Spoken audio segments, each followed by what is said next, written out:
You guys, today's video we got a 2017 Lexus ES300h. This is a hybrid. I'm gonna show you guys how to change the engine filter. So here we are. We're gonna go under the hood, and right over here is your filter housing. You don't need to worry about nothing, okay? Make sure you don't stretch any cables. Okay, very simple. Pop this clip, pop this clip.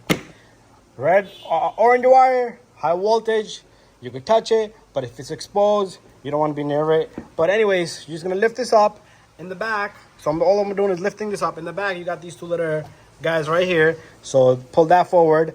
The filter comes out. It's probably a clean filter, but the customer went and got new ones. And here's our engine air filter. This is what he bought. CarQuest. Part number. I am a fan of Fram with filters, but anything goes. Anyways, so the filter has to be facing down like this face up. Other than that, it's same all the way around. So I'm gonna have to help myself a little bit here, lift this up. I'm gonna have to kind of hold the camera here. I'm gonna take this filter, stick it right through here, and so I got the filter in there. Let me just align it a bit. Very simple and easy. You put this guy back in there and make sure this sits on properly, and all you're gonna do is put this retainer up, and I'm gonna show you this one right here. Same thing.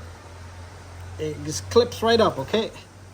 And that's it. Bada bing, bada boom. No more than 2 minutes. You should be able to do this in 30 seconds. Take it out, put it in with my explanation, part numbers and all that. Takes me a bit longer. But anyways, it is a hybrid. If you guys have any issues, check my channel out. Pretty much this is like a regular ESC Toyota Camry hybrid with electric pumps and all kinds of stuff. Anyways, thank you for watching my video.